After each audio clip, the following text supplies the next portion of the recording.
Hello everyone, welcome back to my channel say hi to studies Cheshta Wachne. तो guys, आज की video में हम लोग लैंड सीलिंग को कवर करेंगे। लास्ट वीडियो में हम लोगों ने लैंड रिफॉर्म्स को स्टार्ट किया था, जिसके अंदर हम लोगों ने एवोल्यूशन ऑफ इंटरमीडिएट्स को कवर कर लिया है। उसी की पार्ट 2 है ये, जिसके अंदर हम लोग लैंड सीलिंग को कवर करने वाले हैं। अगर वो वीडियो अब तक नहीं देखी है तो प्लीज़ पहले जाकर उसको समझो, डिस्क्रिप्शन बॉक्स में मिल जाएगी। और उससे पहले मैंने फर्दर एग्रीकल्चर की प्रॉब्लम्स को समझाया है। ये वीडियो और वो जो एग्रीकल्चर की प्रॉब्लम्स वाली वीडियो है, दोनों को रिलेट करती हैं, तो उसको भी प्लीज़ समझ लेना, वो भी आपको डिस्क्रिप्शन बॉक्स में मिलेगी। तो इस वीडियो में हम लोग लैंड सीलिंग कवर करेंगे। Without any further due, let us begin.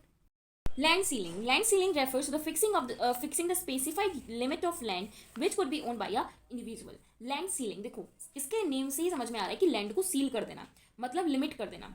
इसमें क्या हुआ था कि पर्टिकुलर कुछ स्पेसिफाइड लिमिट बता दी गई थी कि एक बंदा इतनी ही लिमिट लैंड की ओन कर सकता है, उससे ज़्यादा अगर कोई भी ओन करता है तो वो गवर्नमेंट की हो जाएगी। जैसे मेरे पास एक लैंड है 10 बीघे की, और ये एक लॉ बना दिया गया लैंड सीलिंग का कि बस 5 बीघे की ज़मीन ही कोई इंसान अपने पास रख सकता है। तो मैं बस 5 बीघे की ही ज़मीन अपने पास रखूंगी, बाकी बची हुई 5 बीघे की ज़मीन सरकार मुझसे ले लेगी। ठीक, ये था बेसिकली लैंड सीलिंग की डेफिनेशन। आई होप आपको क्लियर हुई होगी। बियॉन्ड द स्पेसिफाइड लिमिट, अब जो भी वो स्पेसिफाइड लिमिट बनाई गई थी, all lands belonging to a particular person, सारी लैंड्स जो भी एक पर्टिकुलर पर्सन की बिलोंग कर रही हैं, would be taken over by the government. मतलब स्पेसिफाइड लिमिट के बाद कोई भी अगर ऐसी लैंड है जो एक बंदे ने ले रखी है, वो गवर्नमेंट उसको ले लेगी। और जो भी लैंडलेस कल्टिवेटर्स हैं या फिर जो स्मॉल फार्मर्स हैं जिनके पास लैंड नहीं है, या जो लोग छोटे फार्मर्स हैं, उनको गवर्नमेंट प्रोवाइड कराएगी ताकि वो लोग भी प्रोडक्शन कर सकें और उस चीज़ का बेनिफिट उठा सकें एग्रीकल्चर में, अच्छे से लो प्रोडक्शन से हाई प्रोडक्शन हो सके। ठीक, the purpose of land ceiling was to reduce the concentration of the land ownership into few hands. इसका पर्पस बेसिकली ये था कि कुछ ही लोगों के पास लैंड हुआ करती थी, कोई इतना ज़्यादा अमीर तो था नहीं कि हर एक बंदा ज़मीन ले ले। ठीक, तो वो जो था ना कि फ्यू हैंड्स ही ऐसे थे जिनके पास लैंड ओनरशिप थी, उस चीज़ को ख़त्म करा जा सके और जिनके पास नहीं है उनको लैंड दी जा सके। The land ceiling help to promote equity in the agriculture sector.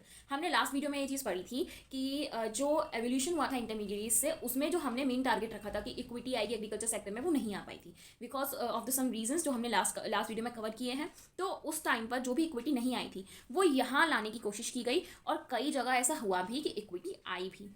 ठीक, however the land ceiling legislation was challenge by the big landlords. कई सारे बड़े ज़मींदार, बड़े लैंडलॉर्ड्स ऐसे थे जो उसको चैलेंज कर रहे थे कि भाई लैंड सीलिंग नहीं आना चाहिए। ऑफकोर्स करेगा भी, कोई भी करेगा, क्योंकि उसकी ज़मीन उससे लेकर किसी और को दे दी जाएगी, उसे तो लॉस होगा ना। तो इसलिए कई सारे बिग लैंडलॉर्ड्स ऐसे थे जो उसको अपोज कर रहे थे कि ऐसा नहीं होना चाहिए। दे डिलेड इट्स इम्प्लीमेंटेशन, और यही जो लैंडलॉर्ड जो लोग अपोज कर रहे थे, उन्होंने इसका इम्प्लीमेंटेशन बहुत ज़्यादा डिले कर दिया था कि अभी नहीं आना चाहिए, और कंट्रोवर्सी करी, बहुत अपोज किया, जिसकी वजह से ये जल्दी आने वाला था बट थोड़ा सा लेट हो गया। ठीक, this delay time was used by them to get the land registered in the name of the close relatives, thereby escaping from the legislation. और इतने में ये जो लैंड लॉट्स थे ना, इन्होंने बड़ी होशियारी से काम किया कि डिले करते गए इस प्रोसेस को कि भाई अभी नहीं, ऐसा नहीं होना चाहिए, और रिवॉल्ट किया।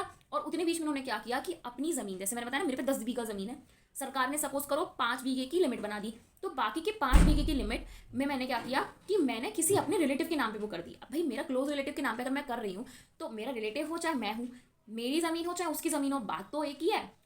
मतलब जैसे मैं हूँ, ठीक है, मेरे सपोज करो जैसे आपके पेरेंट्स हैं और आप हो, आपके पेरेंट्स की ज़मीन है 10 बीघे की। ठीक, अब उनको ऐसा पता चलता है कि भाई सरकार ने ऐसा कोई रूल बना दिया है जिसके अंदर सिर्फ 5 बीघे की ज़मीन हमारे पास रख सकते हैं, बाकी की बची ज़मीन सरकार हमसे ले लेगी।